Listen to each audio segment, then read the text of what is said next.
Quick. It's Jacksonville. And James Jones found someone down here who knows that city pretty well. What's going on? I'm here with everybody's favorite player from the 2019 season. This is Gardner Minshew right here, Jacksonville Jaguars quarterback. What's going on, my man? What's up, James? How you Appreciate doing? you having me, Good man. to see you, man. Doing good. Absolutely.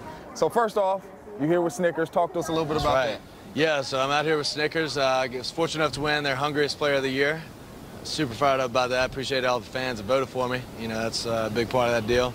And actually, we have a chain that he's holding over there, but he's distracted. Big old gold chain. You ain't gonna bring the gold chain? Hey, let me get that chain. Let me get the chain. So we got this chain. It's $75,000. It's real. You can feel the weight. It's real. Man. Real chain. So actually, this fall, we're going to auction it off, and the proceeds will go to Movember. Okay. You know, a cause that I'm tied with for men's health, mental health. So something, you know, I'm very fired up about. That's awesome, man. So you had a crazy rookie year, man. You know, you came out of the blue, came out there slinging the ball all over the field, balling. Just talk to us a little bit about your experience your rookie year. Yeah, you know, it's crazy. You know, you always hope to play, you know, but as a backup, you know, you're kind of watching, but you're also cheering for the guy in front of you. And then 12 plays into the year, he goes down. And I'm like, dude, that's my guy. Like, I'm feeling for my guy. And then I'm like, oh, wait, that means I'm playing right now. It's your show. You know, I go over to the quarterback coach. We start circling plays I like and, you know, kind of go from there. But it was an awesome experience, just such a blessing. Yeah. Now they went back to you. You know, he came back as, you know, and they put him back in as a starter, and they came back to you. Do you feel like this is your ball club now? I feel like, you know, I feel like I can give our team a chance to win. They have proved that. But you know what? When we get back, we're going to battle it out, and it's going to be a great competition. We're going to make each other better. And more than anything, there's love between me and him. You know what I'm saying? And we want to see each other do really well. And so that's what I'm excited. You know, it's going to be fun, and we're all going to get better through it. Now, you let the world know that you was, after the season, was going to jump on an RV and just go ride and go on to California. Talk to us a little bit about that, man. How was that, man? How was the ride down to California? Yeah, no, it was smooth, man. Took off from Mississippi, went out through Texas, went up to Telluride, Colorado, one of the most beautiful places I've ever been to. Down to Vegas, where I got to fly with the Air Force Thunderbirds, which was, you know, incredible lifetime experience, to Joshua Tree, to Newport Beach, and then worked my way back to the Grand Canyon. But it was incredible experience. You know, super fortunate to be able to do something like that. That's sweet. We're here at the Super Bowl. You got the Niners, big-time defense. You got the Chiefs, big-time offense. What's your prediction? Who's going to win the ball game? How they going to get it done? You know I'm an offensive guy. There we go. That's what I'm talking about. First one came in here talking offense. Everybody defense wins championships. There we go, offense. You know what? The Chiefs have proved it may not look good for a little while, but if those guys get hot for just a little bit, and they can blow it open, man. So I think, you know, Pat, the weapons he has, Coach Reed, I think they're, you know, a great team. Speaking of the weapons, I used to be a high school quarterback. All right. I can throw this thing around. I know you can't throw right now, but I'm going to get a little bit of pointers from you. Okay, yeah. I'm going to try to hit some of these targets. See what you got. Check us out. We're going to see what we got. Here we go. All right, I'm going to go this one first. Don't get the first one if I miss. I'm warming it up. Ah! Hey, there's been worse. No laces, too. Yeah, I see that. Boom. I mean, you obviously, there's probably a reason you didn't play quarterback in college. Oh. You know, like you're a good high school quarterback. Oh, there we go. That's easy. All right, deep one right here. You're really not giving me much to coach up right here. It's I'm natural? Natural. That's all it is. You got. Oh! You see that? That's pro. That's a pro. That's a couple little tips from him, but he said I'm natural, man. I'm making my way back. He's got that talent, man. Come back. We appreciate you, man. Absolutely. Gardner Minshew, Jaguars. Starting to arrive, and that was one of the things that Kyle Shanahan talked about with his players today at their practice at the University of Miami, to stay focused and rested as the distractions start to mount. Typically, the Niners do a padded practice on Thursdays, but Shanahan decided against that today. He says that he wants to get into the game healthy so they can put their best foot forward on Sunday. I know how big of a deal it is to get here, and kind of let that soak in. Like I said, I gave myself about 2 days after that NFC Championship game. And then nothing really surprises you after that. I mean, you know how big of a deal it is to the country, even around the world. And I think it's always been my favorite time of the year, whether I've been coaching or watching. I mean, I'm a huge fan of football too. And it was usually a time I always tried to take a week off school, even though my parents wouldn't let me. But mentally I did. I was always focused on the Super Bowl. And it's cool to just be here and be a part of it. Yeah, it's just crazy. I mean, just going through the entire process. I mean, about a year ago, I was learning how to run again. And so it's just, I don't know, when you look back on everything, and it really makes you realize, you know, how special this moment is. So it's one of those things you can't really take it for granted. It's I mean, you don't know if you're ever going to be back here, so got to make it count while you can. Really is remarkable if you think about it. Jimmy Garoppolo just 16 months removed from a torn ACL, but Omar Ruiz not the only one on that team who kind of knows what that feels like to be off the field and then get a chance to come back and play in this game.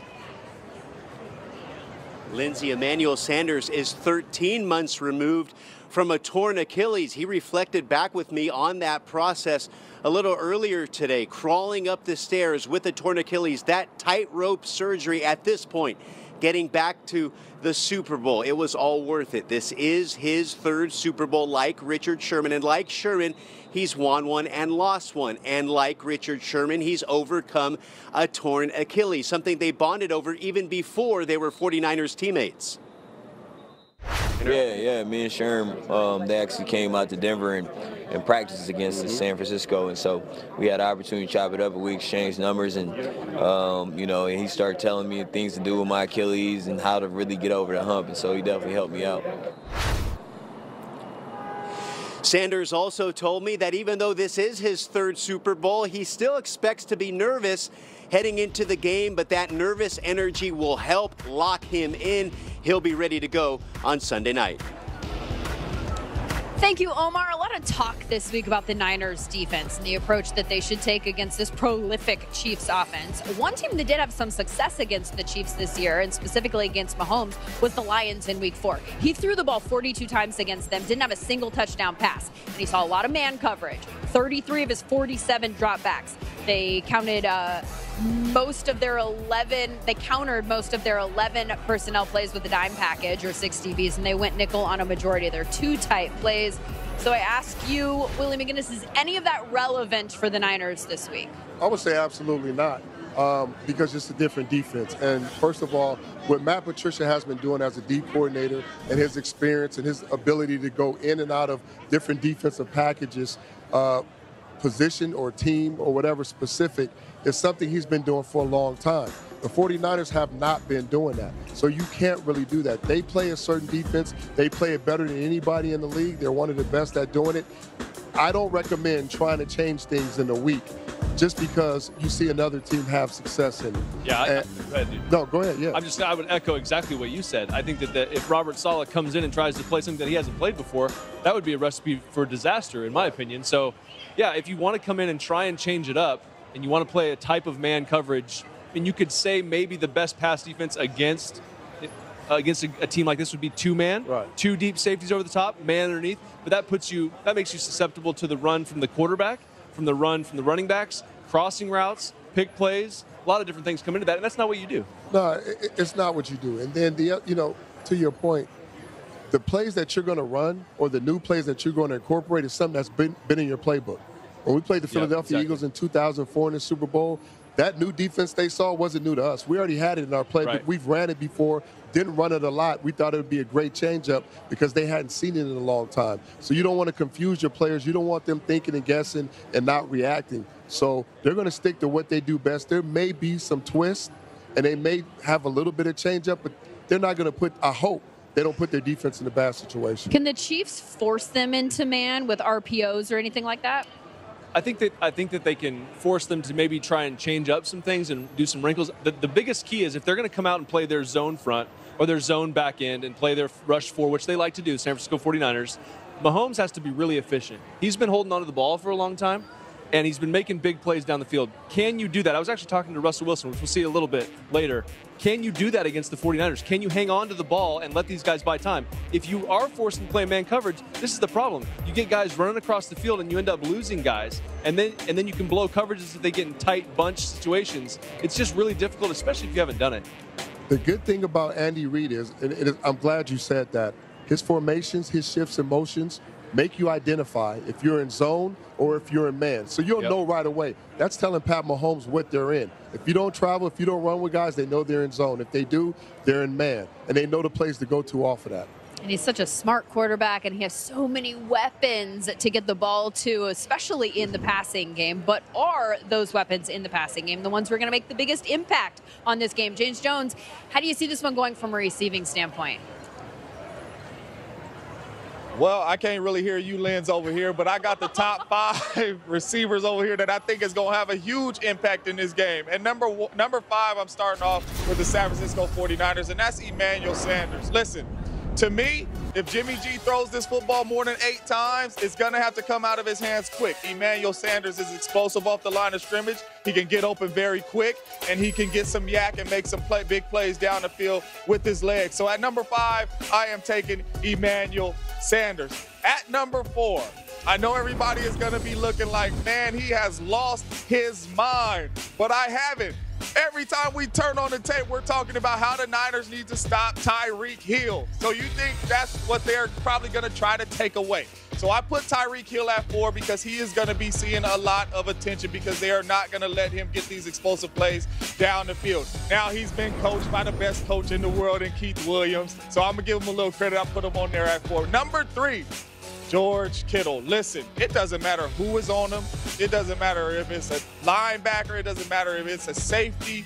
This guy right here can do it all. And we know in the pass game, he is going to be one of their top targets to try to get the ball into and get him in space and get him on those linebackers. So 3 is Kittle. At number 2, a tight end in a wide receiver's body, Travis Kelce. This is going to be a zone game. All he does is work the middle of the field. We're probably going to be looking at a bunch of receptions and a bunch of targets for him.